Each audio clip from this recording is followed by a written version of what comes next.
padat dan menarik saya kira. Baik, saya kira. Nah, oleh sebab itu berdasarkan dari kajian-kajian sejarah maritim yang Prof. Santo sudah tulis, kemudian Prof. Lapian, maka disinilah saya kira kita perlu ini yang terakhir mendefinisikan negara maritim Indonesia ke depan itu seperti apa. Kalau kita belajar dari sejarah maritim, yaitu sebuah negara yang mampu membangun kekuatan maritimnya, baik itu kekuatan maritim sea power, jadi angkatan laut,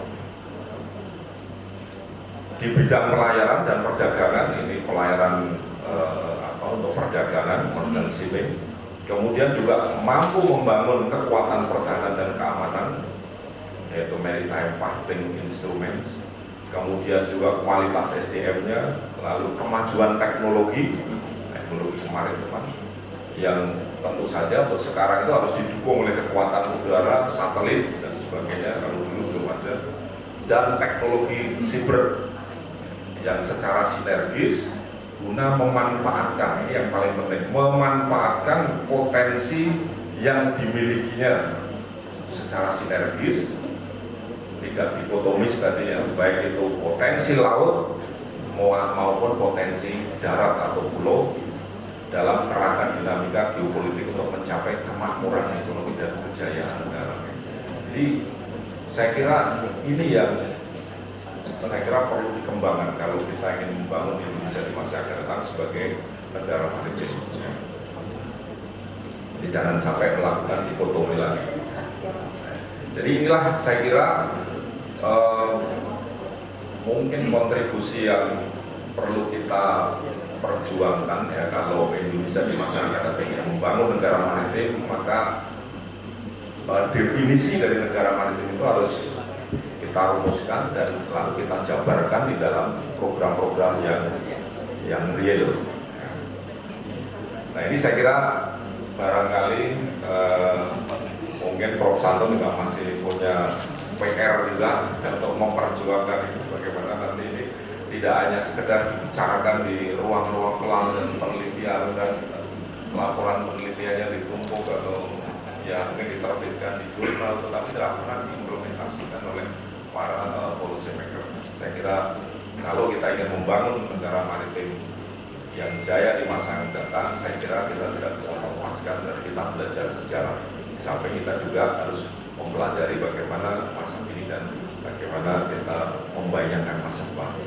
Kita melihat Prof. Santo pernah jadi direktur sejarah. Bagaimanapun di dalam tadi ya, kelembagaan negara, negara punya fungsi mengawas terhadap tafsir-tafsir sejarah. Dan kita ingat Prof. Santo waktu kurikulum 2006 ya, itu pernah rame. Bagaimana negara memberikan satu tafsir yang memang di situ dia menempatkan sejarah adalah sebagai formal history, lebih tidak pada pendidikan nilai di situ. Nah, saya mengikuti perjalanan beliau menjadi staf ahli di Kemenhan, gitu kan. Kemudian beliau juga aktif di UNHAN. Ini juga bagaimana sejarah ditempatkan sebagai sebuah formal history. Di situ ada pendidikan nilai. Ya. Jadi saya melihat dalam perspektif subjektivitas saya, Prof. Santo ini di samping seorang sejarawan juga pendidik sejarah. Gitu. Ini subjektivitas saya ya, sebagai kolega, ya, sebagai murid yang mengikuti hampir 30 tahun, ya bersama-sama. Yang saya kira ini memberikan kontribusi besar di dalam bagaimana masyarakat memahami sejarah, gitu ya. Baik dalam konteks tadi sebagai satu kajian kritis maupun sebagai satu pendidikan nilai. Ya, apalagi beliau sekarang dengan kajian-kajian maritim, beliau tidak hanya melihat maritim dalam konteks tadi ya sebagai sebuah kajian kritis, tetapi bagaimana nilai-nilai kemaritiman ini harus dikembangkan kepada masyarakat yang lebih luas. Dengan keilmuan yang ada dari Prof. Santo dan juga teman-teman yang lain, khususnya untuk teman-teman yang akan membuat disertasi atau tesis tentang laut. Laut masih merupakan sawah yang sangat luas, yang tidak akan habis untuk dikaji.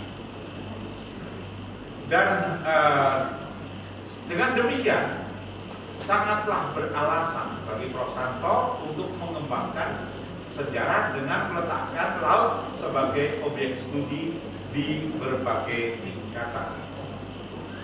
Dan dengan memasuki masa purna bakti ini, kita semua berharap agar Prof. Santo tetap sehat, ya tentunya ya, tetap bersemangat mengembangkan ilmu ini sehingga studi maritim di Indonesia mencapai kejayaan dan menjadi barometer penelitian maritim tidak hanya di Indonesia, Prof. Santo, akan tetapi juga di Asia Tenggara maupun dunia. Selamat memasuki masa purna bakti, Prof. Santo. Semoga Allah Subhanahu wa Ta'ala tetap melindungi Prof. Santo dan keluarga serta kita semua. Amin, amin ya robbal alamin. Terima kasih. Profesor Joko Mariano. Ya, ada poin yang penting tadi bahwa kesannya yang disampaikan bahwa Profesor Susanto ini sebagai teladan ya, dalam pencapaian akademiknya maupun kemudian jabatan-jabatan birokrasi, saya kira banyak.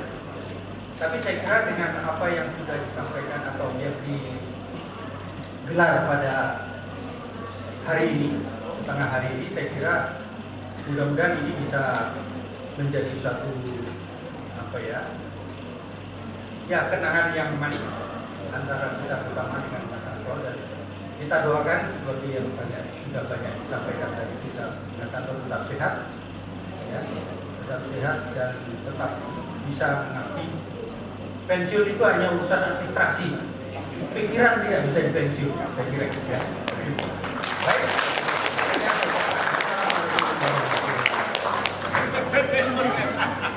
Asrama juga ini Rahmat.